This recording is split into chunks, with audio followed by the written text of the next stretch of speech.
दोस्तों स्वागत है आपका बिहार न्यूज में। दोस्तों मैं हूं फिरदौस गनी और आप देख रहे हैं केडीबी लाइव। दोस्तों आज हो चुका है 8 अक्टूबर 2022। तो आज की बिहार की टॉप न्यूज़ लेकर आए हैं आपके लिए। दोस्तों वीडियो स्टार्ट करने से पहले आपसे एक रिक्वेस्ट है, अगर आप नए आए हैं इस चैनल पर तो फिर चैनल को सब्सक्राइब करके बेल आइकन को प्रेस कर दीजिए और साथ में वीडियो को लाइक कर दीजिए, अपने दोस्तों के साथ शेयर भी कीजिए।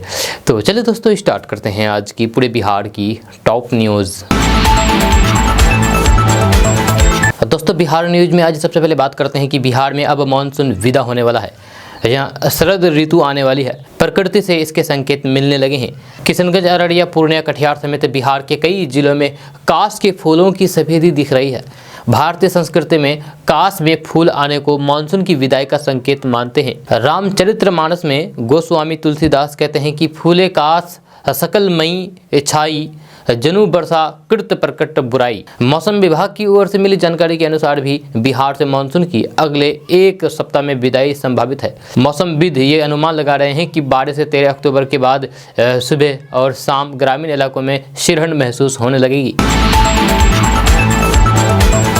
दोस्तों बात करते हैं कि बिहार के मुख्यमंत्री नीतीश कुमार ने उत्तर प्रदेश के मुख्यमंत्री योगी आदित्यनाथ को पत्र लेकर के लोकनायक जयप्रकाश नारायण की जन्मभूमि सिताब दियारा के उत्तर प्रदेश क्षेत्र के लंबित कार्यों को जल्द पूर्ण किए जाने का अनुरोध किया है। मुख्यमंत्री नीतीश कुमार ने पत्र में लिखा है कि लोकनायक जयप्रकाश नारायण की जन्मभूमि सिताब दियारा ग्राम, जो बिहार एवं उत्तर प्रदेश की सीमा के पास गंगा एवं घाघरा नदी के संगम पर बिहार के सारण जिला में अवस्थित है, बाढ़ के दिनों में गाँव की भूमि के कटाव का खतरा बना रहता था तथा बीते सालों में कई बार वहां कटाव की स्थिति भी उत्पन्न हुई थी। नीतीश कुमार ने पत्र में यह भी लिखा है कि ग्राम सिताब दियारा की बाढ़ से सुरक्षा के लिए घाघरा नदी की ओर से एक रिंग बांध बनाए जाने की आवश्यकता की गई है। दोस्तों बात करते हैं कि बिहार में दिसंबर महीने तक सभी प्रखंडों में डायल 112 सेवा बहाल हो जाएंगी।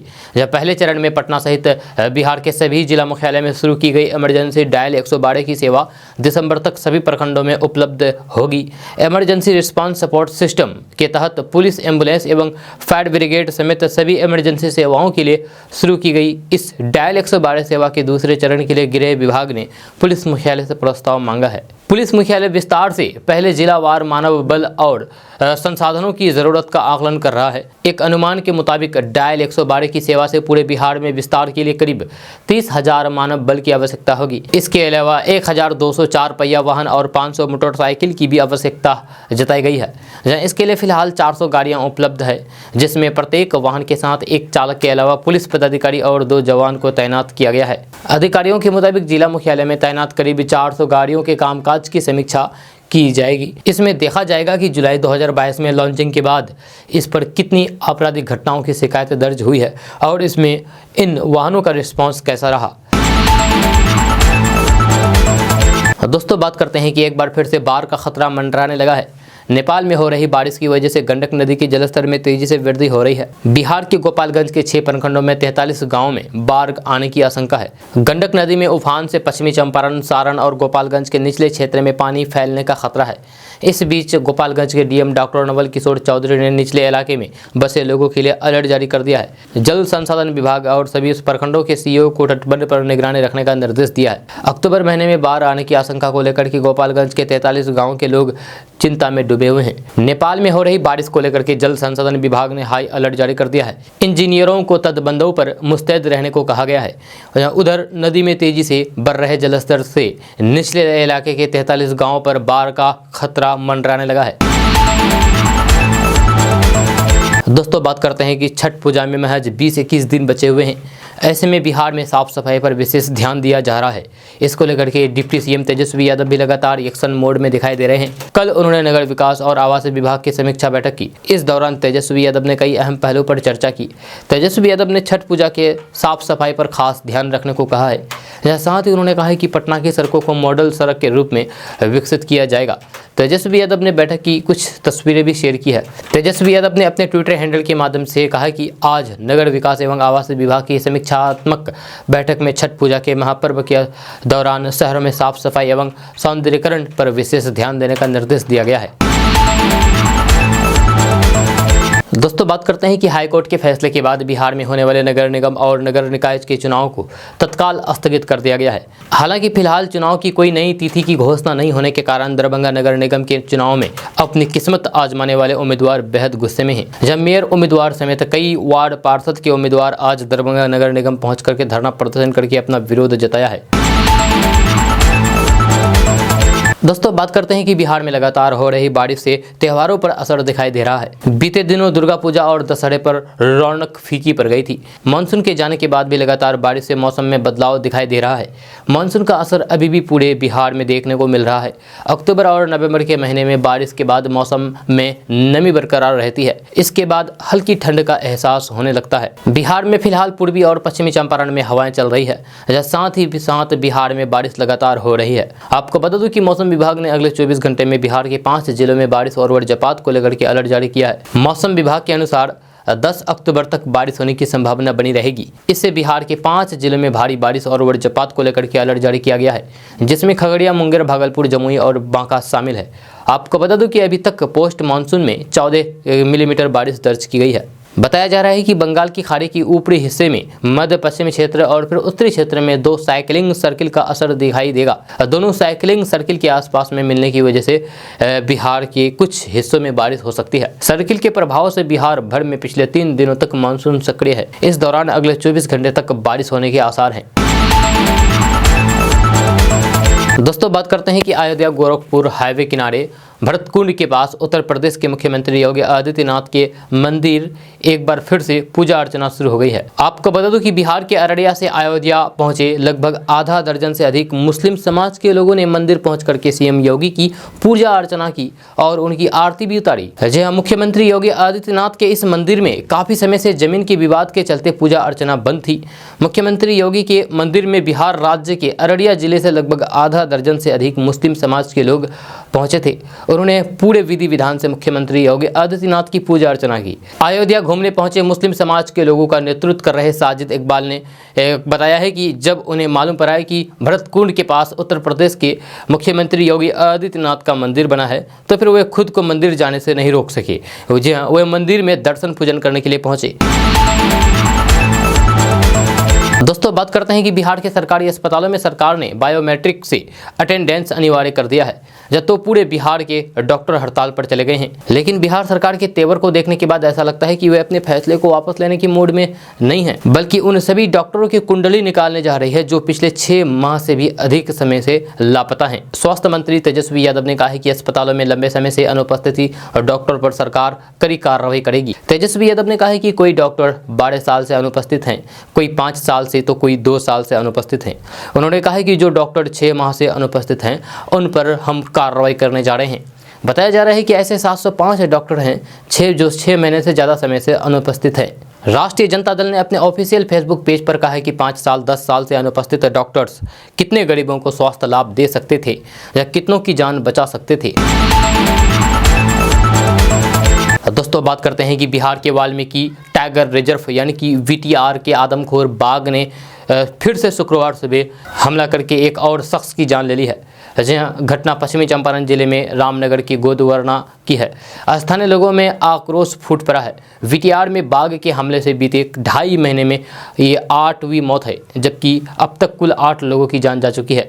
एक दिन पहले ही आदमखोर टाइगर ने घर में सो रही एक 12 साल की बच्ची को अपना शिकार बनाया था। जानकारी के मुताबिक रामनगर के गोवर्धन के डुमरी चेक नाका के पास शुक्रवार सुबह बाघ ने एक शख्स को मार डाला। मृतक की पहचान संजय कुमार के रूप में हुई है। बताया जा रहा है कि वह शौच करने गया था, तभी टाइगर ने उस पर हमला कर दिया। VTR में आदमखोर बाघ के लगातार हो रहे हमले से लोगों में भारी आक्रोश है। आक्रोशित लोगों ने शुक्रवार सुबह भी हंगामा शुरू कर दिया। हालांकि अभी तक ये साफ नहीं हो पाया है कि ये बाघ वही है जिसने पहले भी लोगों का शिकार किया है या फिर कोई और बाघ है।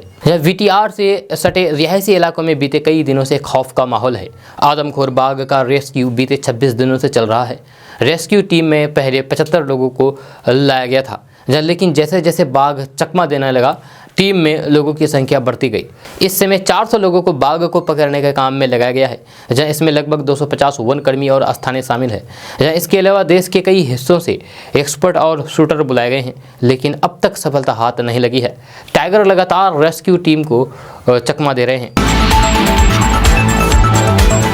दोस्तों, बिहार में अतिक्रमण इतना व्यापक स्तर पर फैला हुआ है कि लोगों ने सरकारी जमीन को तो छोड़ो, तालाब, पहाड़ और यहाँ तक कि शमशान को भी नहीं छोड़ा है। जी हाँ, बिहार में अभी जमीन सर्वे का काम चल रहा है। इस दौरान बड़ी संख्या में सरकारी जमीन पर अतिक्रमण के मामले भी सामने आ रहे हैं। कई जगहों पर यह भी मामला सामने आया है कि अंचल स्तरीय पदाधिकारियों या फिर कर्मियों की भी मिलीभगत से अतिक्रमण हुआ है। जिस जमीन पर पहाड़ या फिर तालाब है उसका भी पर्चा किसी के नाम पर काट दिया गया है। जहाँ कुछ स्थानों पर दबंगों या फिर संबंधित जमीन की देखरेख के लिए गठित कमेटी के सदस्यों ने ही जमीन बेच दी है। कब्रिस्तान गैर मजरूआ जमीन की श्रेणी में आते हैं, जहाँ ग्राम सभा इसकी देखरेख करती है। कई स्थानों पर कमेटी ही इसे गलत तरीके से जमीन बेच रही है। जहाँ सर्वे में पता चला है कि मधुबनी और दरभंगा में एक व्यक्ति ने सार्वजनिक तालाब ही अपने नाम पर करवा लिया है। वहीं पर शेखपुरा बाजार से थोड़ी दूरी पर कारे पंचायत में मौजूद एक पहाड़ को बालकुमुंद नाम के एक व्यक्ति ने अपने नाम पर लिखवा लिया है। उसके पास इसका पर्चा भी है। इसी शहर में जखराज स्थान मोड़ के पास मौजूद शमशान भूमि के बड़े हिस्से को स्थानीय व्यक्ति ने अपने नाम पर कर लिया है। यह शमशान के कुछ हिस्सों की बंदोबस्ती भी करा दी गई है। मुजफ्फरपुर के कुरनी में भी शमशान की जमीन पर कब्जा हो गया है। वहीं पर लखीसराय नगर क्षेत्र में सार्वजनिक तालाब पर कब्जा हो गया है। सोनपुर में टोपोलैंड की बंदोबस्ती कर दी गई है। दोस्तों, बात करते हैं कि बिहार में गंगा पर एक और नए पुल के निर्माण का रास्ता साफ हो गया है। जहां सड़क परिवहन एवं राजमार्ग मंत्रालय ने बेगूसराय के मटिहानी से सामहो के बीच नए पुल के निर्माण को अपनी स्वीकृति प्रदान कर दी है। इस आशय का प्रस्ताव सड़क परिवहन एवं राजमार्ग मंत्रालय ने national highway authority of India यानी कि NHAI को भेज दिया है। जब बेगूसराय में गंगा पर यह तीसरा पुल होगा। बेगूसराय के मटिहानी से सामहो के बीच गंगा पुल का प्रस्ताव पूर्व में सड़क परिवहन एवं राजमार्ग मंत्रालय को भेजा गया था, जहाँ पर इसे भारतमाला या फिर किसी अन्य योजना के तहत शामिल नहीं किया जा सका था। इसके बाद सड़क परिवहन एवं राजमार्ग मंत्रालय ने इसे NH ओरिजिनल योजना से अनुमति प्रदान कर दी है। जब मंत्रालय के स्तर पर इस तरह की योजना के लिए 10,000 करोड़ रुपए का बजटीय प्रावधान किया जाता है। सड़क परिवहन एवं राजमार्ग मंत्रालय ने NHAI के इस प्रोजेक्ट के संबंध में ये निर्देश दिया है कि पूरी प्राथमिकता के साथ इस काम को आगे बढ़ाया जाए। दोस्तों, बात करते हैं कि बिहार में बिजली कंपनी की कमाई बम्पर तरीके से बढ़ गई है। इसके पीछे स्मार्ट प्रीपेड मीटर को भी बड़ी वजह बताया जा रहा है। Bihar state power holding company limited के वर्तमान वित्तीय वर्ष 2022-23 की पहली छमाही के राजस्व में 38% का इजाफा दर्ज किया गया है। इस अवधि में बिजली कंपनी का राजस्व 6237 करोड़ रुपए रिकॉर्ड किया गया है। इसी अवधि में वित्तीय वर्ष 2020-21 में बिजली कंपनी का राजस्व 4521 करोड़ रुपए था, यानी कि बिजली कंपनी के राजस्व में 1716 करोड़ रुपए की बढ़ोतरी हुई है। ये बढ़त 38% है। बिजली कंपनी का आकलन है कि कोरोना काल के बाद बीते 2 सालों में राजस्व संग्रह में 36% की बढ़ोतरी दर्ज हुई है। वहीं बीते 10 सालों की प्रथम छमाही में लगातार 12.5% की वार्षिक वृद्धि हुई है। साल 2021-22 में 18,637 लोगों पर बिजली चोरी के आरोप में प्राथमिकी दर्ज करके 41 करोड़ रुपए की वसूली की गई थी।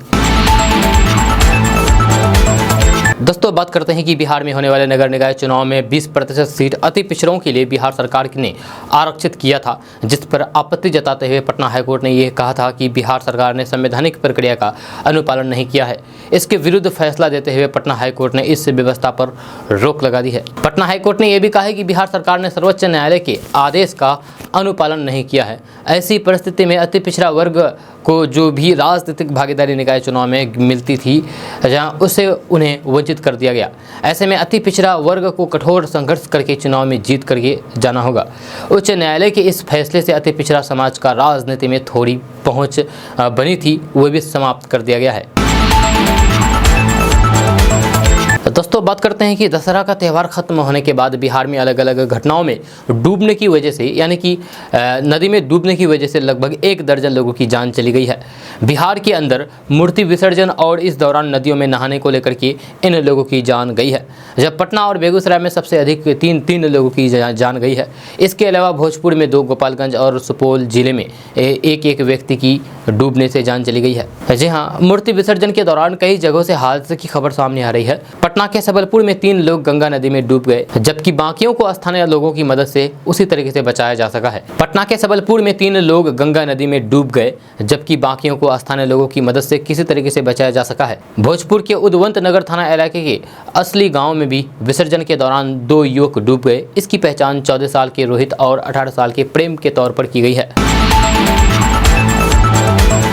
दोस्तों बात करते हैं कि बिहार में खेती करने वाले किसानों के लिए अच्छी खबर सामने आ रही है। ताज़ा रिपोर्ट के मुताबिक बिहार सरकार बिहार में प्याज के पैदावार को बढ़ावा देने के लिए पूर्णिया, मुंगेर, दरभंगा समेत 20 जिलों के किसानों को 50% या फिर अधिकतम 49,000 रुपये की सब्सिडी दे रही है। खबर के अनुसार बिहार कृषि विभाग बागवानी निदेशालय की ओर से विशेष औद्यानिक फसल योजना चलाई जा रही है। इस योजना के तहत सरकार किसानों को सब्सिडी देगी ताकि मगही पान के साथ साथ प्याज के क्षेत्र में भी विस्तार किया जा सके। मगही पान के लिए नवादा, गया, नालंदा, औरंगाबाद और शेखपुरा के किसानों को सब्सिडी दिया जा रहा है, जबकि प्याज के लिए औरंगाबाद, बेगूसराय, भागलपुर, दरभंगा, गया, कैमूर, कटिहार, मुजफ्फरपुर, नवादा, पश्चिमी चंपारण, पूर्वी चंपारण, पूर्णिया, रोहतास, समस्तीपुर, सारण, सीतामढ़ी, सीवान और वैशाली जिले के किसानों को सब्सिडी दी जा रही है। प्याज की खेती के लिए बिहार के किसानों को 98,000 रुपये की अधिकतम इकाई लागत पर 50% तक अनुदान यानी कि 49,000 रुपये का आर्थिक अनुदान दिया जाएगा। इसके लिए किसान ऑनलाइन के द्वारा आवेदन कर सकते हैं। दोस्तों बात करते हैं कि बिहार के मेडिकल कॉलेज में एडमिशन लेने की चाहत रखने वाले लड़कियों के लिए बड़ी खबर सामने आ रही है। ताज़ा रिपोर्ट्स के मुताबिक बिहार के मेडिकल कॉलेज में इस साल भी लड़कियों को 33% आरक्षण मिलना मुश्किल नजर आ रहा है। खबर के अनुसार ऑल इंडिया कोटे के तहत नामांकन के लिए नोटिस जारी कर दिया गया है। अब जल्द ही बिहार संयुक्त प्रवेश प्रतियोगिता परीक्षा परिषद भी एडमिशन को लेकर के नोटिस जारी करेगा।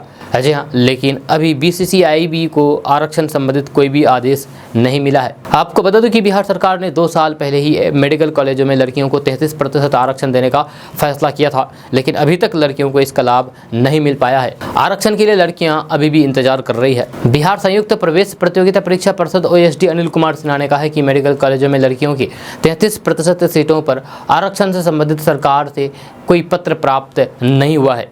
अगर आदेश नहीं आता तो फिर लड़कियों को नामांकन में 33% आरक्षण नहीं दिया जाएगा। दोस्तों बात करते हैं कि पटना हाईकोर्ट के आदेश के बाद बिहार में नगर निकाय का चुनाव कुछ समय के लिए टाल दिया गया है। हालांकि हाईकोर्ट के फैसले को चुनौती देने के लिए बिहार सरकार सुप्रीम कोर्ट जाने की तैयारी कर रही है। ऐसे में नगर निगम की कमान प्रशासकों के पास रहेगी। आपको बता दूं कि इसी साल जुलाई में बिहार सरकार ने 247 शहरी निकायों की कमान प्रशासकों के हाथों में सौंप दी थी। अब फिर से नगर निगम के चुनाव में देरी हो रही है। ऐसे में प्रशासकों की जिम्मेदारी जनवरी महीने तक के लिए बढ़ाई जा सकती है। खबर के अनुसार बिहार के पटना, बिहार शरीफ, आरा, पूर्णिया, गया, समस्तीपुर, बेगूसराय, भागलपुर, सीतामढ़ी, रोहतास, मुजफ्फरपुर, मोतिहारी, बेतिया, मुंगेर, कटिहार, दरभंगा, मधुबनी, सहरसा में नगर आयुक्त प्रशासकों की जिम्मेदारी संभाल रहे हैं। वहीं 229 नगर परिषद और नगर पंचायतों में कार्यपालक पदाधिकारियों को कमान सौंपा गया है। नियम के अनुसार इन प्रशासकों को अधिकतम 6 महीने के लिए जिम्मेदारी दी जा सकती है। ऐसे में प्रशासक जनवरी तक नगर निकायों की जिम्मेदारी ले सकते हैं। बिहार के पटना, मुजफ्फरपुर, पूर्णिया, भागलपुर में जमीन की खरीद बिक्री तेजी के साथ हो रही है। ताज़ा रिपोर्ट्स के अनुसार बिहार के इन शहरों में जमीन खरीद बिक्री के दौरान कई तरह के फर्जीवाड़े भी हो रहे हैं। ऐसे में जमीन खरीदने वाले लोगों को सावधान रहने की ज़रूरत है। एक रिपोर्ट्स के अनुसार बिहार के इन बड़े शहरों में जमीन फर्जीवाड़े की खबर आए दिन आती रहती है। इसीलिए अगर आप इन शहरों में जमीन की खरीद कर रहे हैं तो फिर आप कुछ बातों का ध्यान अवश्य रखें ताकि आपके साथ कोई धोखा ना हो। बिहार में जमीन खरीद रहे हैं तो फिर जमीन के कागजात की जाँच करें। आप नज़दीक के निबंधन कार्यालय यानी कि रजिस्ट्री कार्यालय में जाकर के ये पता कर लें कि आप जो जमीन खरीद रहे हैं उसके सभी कागजात सही है या नहीं। बिहार में जमीन पर कोई भी केस चल रहा है या फिर कोर्ट में केस लंबित है तो ऐसे जमीन ना खरीदें। जमीन पर अगर कोई लोन लिया गया है और लोन की किस्त पूरी नहीं हुई है तो फिर ऐसे जमीन की खरीदारी ना करें। बिहार में जमीन अगर किसी मंदिर मठ की है या फिर खास महल की है तो फिर आप ऐसी जमीन को ना खरीदें। बिहार में अगर कोई जमीन गैर मजरूआ है या फिर सरकार के किसी विभाग की है तो फिर आप ऐसे जमीन खरीदारी की कोशिश बिल्कुल भी ना करें। दोस्तों बिहार में गाड़ी चलाने वाले लोगों को ड्राइविंग लाइसेंस पूरी तरीके से अनिवार्य है। बिना ड्राइविंग लाइसेंस गाड़ी चलाने पर आपको भारी जुर्माना देना पड़ सकता है। इसको लेकर के बिहार के सभी जिलों में चेकिंग अभियान चलाया जा रहा है। बिहार के पटना, भागलपुर, पूर्णिया समेत 38 जिलों में रहने वाले लोग आधार कार्ड की सहायता से लर्निंग लाइसेंस के लिए ऑनलाइन के द्वारा आवेदन कर सकते हैं। लर्निंग लाइसेंस जारी होने के बाद आपको परमानेंट लाइसेंस के लिए आवेदन करना होगा। आपको बता दूं कि बिहार परिवहन विभाग ने ड्राइविंग लाइसेंस बनवाने की पूरी प्रक्रिया को ऑनलाइन कर दिया है। आप आधिकारिक वेबसाइट पर जाकर के लाइसेंस के लिए अप्लाई कर सकते हैं। साथ ही साथ ड्राइविंग टेस्ट के लिए तारीख का भी चुनाव कर सकते हैं। दोस्तों बात करते हैं कि उप मुख्यमंत्री तेजस्वी प्रसाद यादव ने पर्यटन मंत्री का कार्यभार गुरुवार को संभाला है। इस मौके पर उन्होंने कहा कि बिहार में देशी और विदेशी पर्यटकों की संख्या बढ़ाने पर सरकार का जोर होगा। इसके लिए और अधिक व्यापक स्तर पर कार्य किए जाएंगे। पर्यटन स्थलों पर लोगों के लिए उपलब्ध सुविधाओं को और बेहतर बनाया जाएगा। पर्यटन क्षेत्र को भी विकसित किया जाएगा, आवागमन सुगम किया जाएगा। इस मौके पर विभाग के प्रधान सचिव संतोष कुमार मल्ल समेत सभी विभागीय पदाधिकारी उपस्थित थे। गौरतलब है कि 2 अक्टूबर को तेजस्वी यादव को पर्यटन विभाग की भी जिम्मेदारी दी गई थी। वहीं निवर्तमान पर्यटन मंत्री कुमार सर्वजित को कृषि विभाग का कार्य सौंपा गया है। दोस्तों बात करते हैं कि बिहार में डेंगू के बढ़ते मरीजों की संख्या को देखते हुए स्वास्थ्य विभाग ने सभी मेडिकल कॉलेज अस्पतालों को अस्पताल में बेड की संख्या बढ़ाने का निर्देश दिया है। इसको लेकर के स्वास्थ्य विभाग जल्द ही नगर विकास विभाग के साथ फॉगिंग बढ़ाने को लेकर के बैठक भी करने की तैयारी में है। बिहार में खास करके राजधानी पटना में डेंगू के मरीजों की संख्या में लगातार वृद्धि हो रही है। इसे देखते हुए पटना मेडिकल कॉलेज अस्पताल में अलग से डेंगू वार्ड बनाया गया है। पीएमसीएच में वार्ड में 25 बेड डेंगू मरीजों के लिए आरक्षित किया गया है, जबकि दूसरे मेडिकल कॉलेज में 5 से लेकर के 15 बेड तक की व्यवस्था है। स्वास्थ्य समिति के कार्यपालक निदेशक संजय कुमार सिंह ने बताया है कि ठंड बढ़ने के साथ डेंगू के मामले में कमी आएगी। उन्होंने बताया है कि मेडिकल कॉलेज अस्पतालों में डेंगू बेड की संख्या बढ़ाई जाएगी। सभी जिलों के सिविल सर्जनों के साथ मेडिकल कॉलेज अस्पताल के अधीक्षकों को भी निर्देश दिया गया है। साथ ही मच्छरों को मारने के लिए फॉगिंग बढ़ाने की भी पहल की जा रही है। दोस्तों खबर बिहार के मुजफ्फरपुर जिले की है, जहां हथियारबंद डकैतों ने एक घर में डाका डाल दिया। बदमाशों ने घर में रखे लाखों की संपत्ति पर हाथ साफ कर दिया। घटना सरैया थाना क्षेत्र में स्थित अभूचक गांव की है। इस घटना को गुरुवार की देर रात अंजाम दिया गया है, जहां सूचना मिलते ही सरैया थाने की पुलिस घटनास्थल पर पहुंच गई और मामले की जांच में जुट गई है। जहां घटना से जुड़ी जो जानकारी सामने आ रही है उसके मुताबिक 6 डकैतों ने गांव के ही रमेश राय के घर को अपना निशाना बना दिया है। यह हथियार के बल पर डकैतों ने गृह स्वामी और सौजन को बंधक बना लिया है। इसके बाद घर में रखे कई सामान लूट लिए हैं। जानकारी के मुताबिक डकैतों ने करीब 5 लाख से ज्यादा की संपत्ति लूट ली है। हद तो तब हो गई जब पीड़ित परिवार ने घटना का विरोध करना चाहा तो फिर बदमाशों ने उनके साथ मारपीट शुरू कर दी। इतना ही नहीं, डकैती की इस घटना के बाद रूम में आग लगा दी गई। इससे काफी सामान जल गए। फिलहाल सरैया पुलिस डकैतों की गिरफ्तारी के लिए छापेमारी कर रही है। दोस्तों बात करते हैं कि बिहार में नगर निकाय चुनाव रद्द होने के बाद पटना नगर निगम चुनाव में खास करके मेयर पद के उम्मीदवार काफ़ी परेशान हो गए हैं। किसी ने चुनाव लड़ने में करोड़ों रुपए खर्च करने का प्लान बनाया था, तो फिर किसी ने ताबड़तोड़ जनसभा करके जीत को लेकर के काफ़ी मेहनत शुरू कर दी थी। सूत्रों की माने तो एक मेयर उम्मीदवार ने करीब 5 करोड़ रुपए की राशि खर्च करके ब्यौरा तैयार किया था। एक वार्ड में युवा समूह के कार्यकर्ताओं को 25-25 हजार रुपये प्रचार करने के लिए दिए थे। कई प्रत्याशियों ने नामांकन के दिन ही 10 लाख के लगभग खर्च कर दिया था। एक उम्मीदवार ने अखबार में लाखों का विज्ञापन देकर के अपने प्रचार की शुरुआत की थी। उन्होंने नाम नहीं छापने की शर्त पर बताया है कि अब तक 40 लाख रुपए खर्च हो चुके हैं और कुल मिलाकर के 63 लाख का ब्यौरा बना है। जहाँ वहीं एक उम्मीदवार ने हजारों रुपए खर्च करके अपनी एक सोशल मीडिया टीम बना रखी थी। हर दिन जनसभा, लोगों से मुलाकात, फोटो और खबर दिन में कई बार पोस्ट किए जा रहे थे। एक उम्मीदवार अपनी जनसभा में हर दिन भोज दे रहे थे।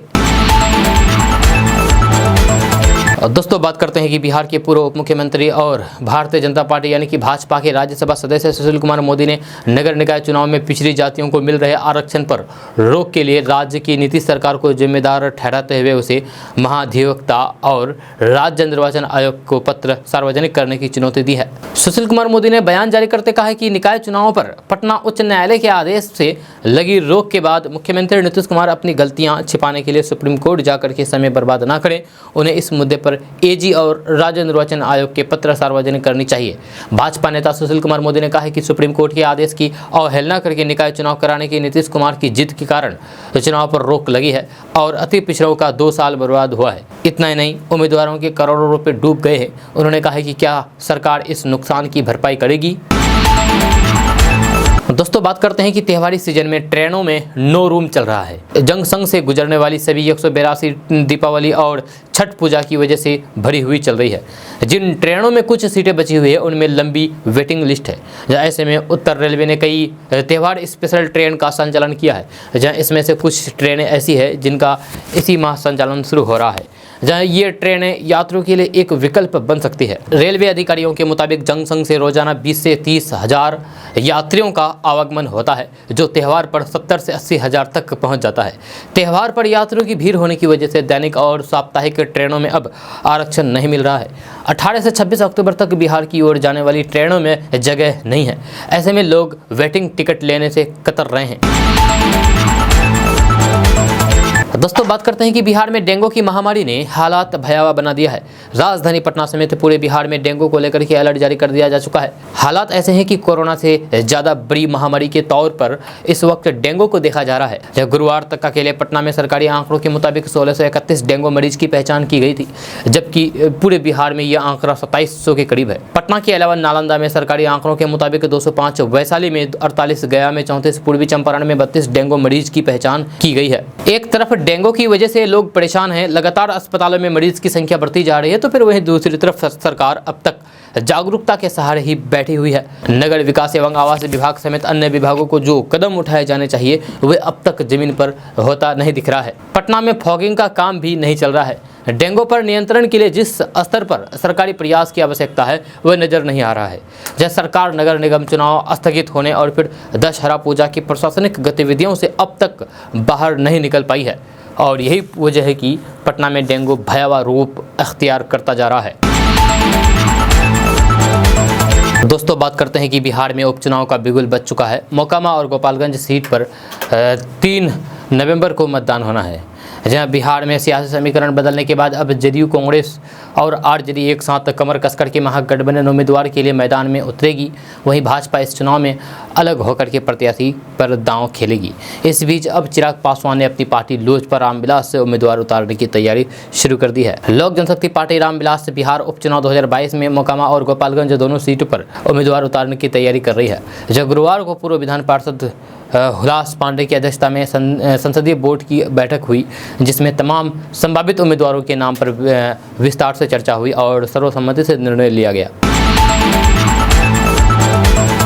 दोस्तों, बात करते हैं कि बिहार आरजेडी अध्यक्ष जगदानंद सिंह प्रदेश के बड़े नेता हैं। यह कहा जाता है कि कभी अपने सिद्धांतों से समझौता नहीं करते हैं। यह पार्टी में रहते हुए उन्होंने अपने परिजनों के खिलाफ भी चुनाव प्रचार किया है और ज़रूरत पड़ने पर अपने पार्टी नेताओं के खिलाफ भी बोलने से पीछे नहीं हटे। बिहार की राजनीति के जानकार नीतीश कुमार से उनकी दूरी के बारे में जानते हैं।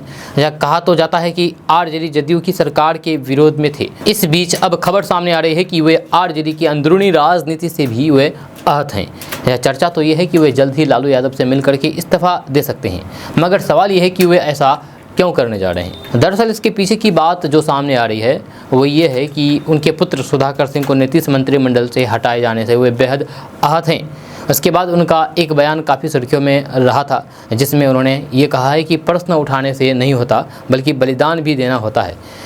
इस मसले पर सुधाकर सिंह ने भी कहा था कि मैं राष्ट्रीय जनता दल यानी कि आरजेडी प्रमुख लालू प्रसाद यादव के निर्देश पर मंत्री बना था और उनके कहने पर ही पद से इस्तीफा दे रहा हूँ। दोस्तों, बात करते हैं कि बिहार में लगातार हो रही बारिश के कारण गंडक नदी खतरे के निशान से ऊपर बह रही है, जहां लोगों को अलर्ट रहने के लिए कहा गया है।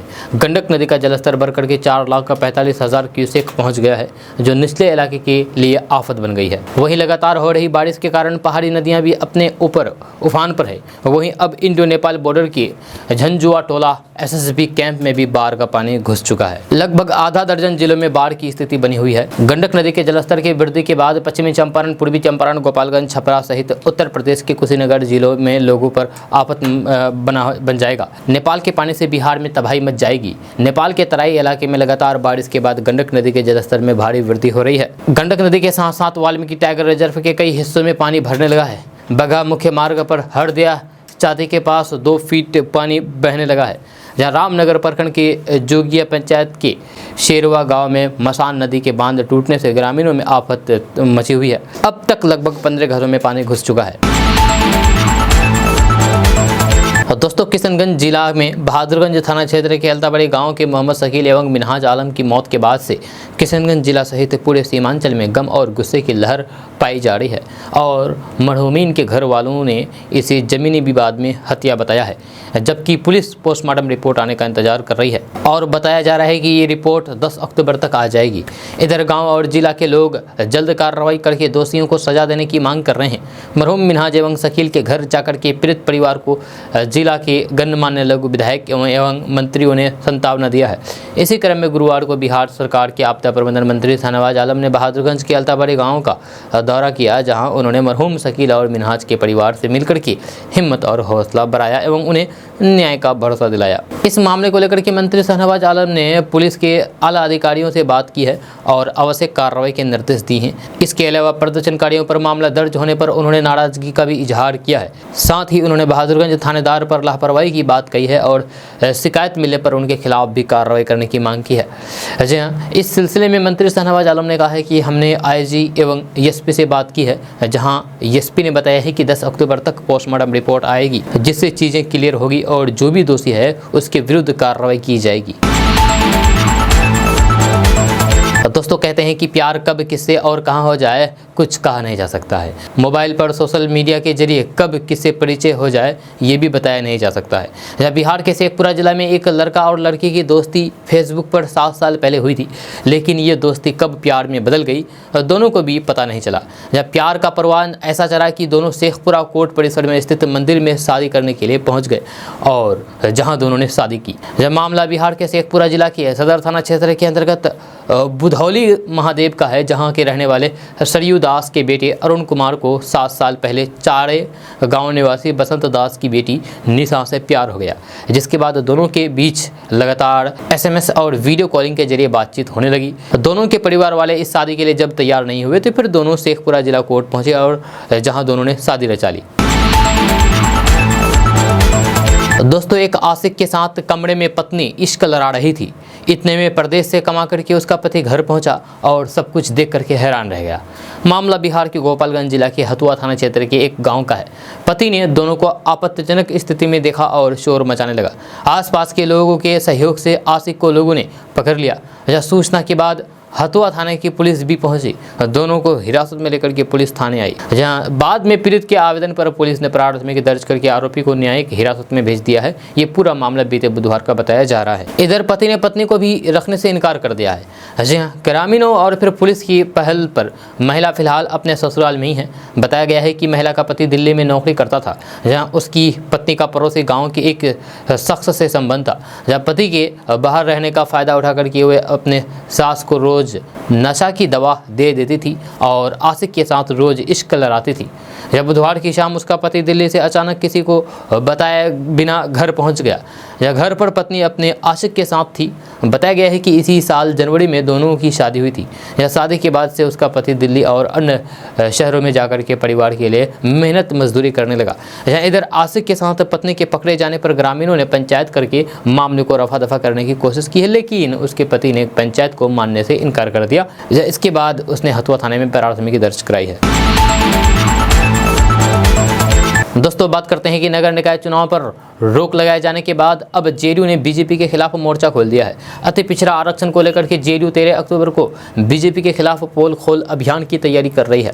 यह पार्टी के प्रदेश अध्यक्ष उमेश कुशवाहा ने खुद इस बात का ऐलान किया है। उन्होंने कहा कि बीजेपी आरक्षण विरोधी है। सरकार सुप्रीम कोर्ट में निकाय चुनाव में अति पिछड़ा आरक्षण को लेकर के अपील करने जा रही है। वहीं दूसरी तरफ निकाय चुनाव पर मंत्री अशोक चौधरी ने कहा है कि हाईकोर्ट का फैसला आया है, लेकिन हम अब सुप्रीम कोर्ट जाएंगे। मुख्यमंत्री नीतीश कुमार शुरू से ही अति पिछड़ा के हक के लिए काम कर रहे थे। 2007 में ही उन्हें आरक्षण दिया गया था। दरअसल जदयू के लोग बीजेपी को दोहरा चरित्र बता रहे हैं। जदयू जिला में आरक्षण को लेकर के बीजेपी के खिलाफ पोल खोल अभियान चलाने जा रही है। जहाँ दूसरी तरफ बीजेपी भी नीतीश कुमार पर सुप्रीम कोर्ट के निर्देश के बाद भी आयोग नहीं बनाने को लेकर के निशाना साध रही है। बीजेपी नेताओं का कहना है कि सुप्रीम कोर्ट ने पहले ही निर्देश दिया था, जहाँ उसका पालन नीतीश सरकार ने नहीं किया। उसके कारण ही अति पिछड़ों के आरक्षण को लेकर के नगर निकाय चुनाव रुका है। बिहार सरकार अब सुप्रीम कोर्ट में अपील करने वाली है, तो वहीं दूसरी तरफ पार्टी के राष्ट्रीय अध्यक्ष से लेकर लेकर के वरिष्ठ नेता अलग अलग तरीके से तर्क दे रही है।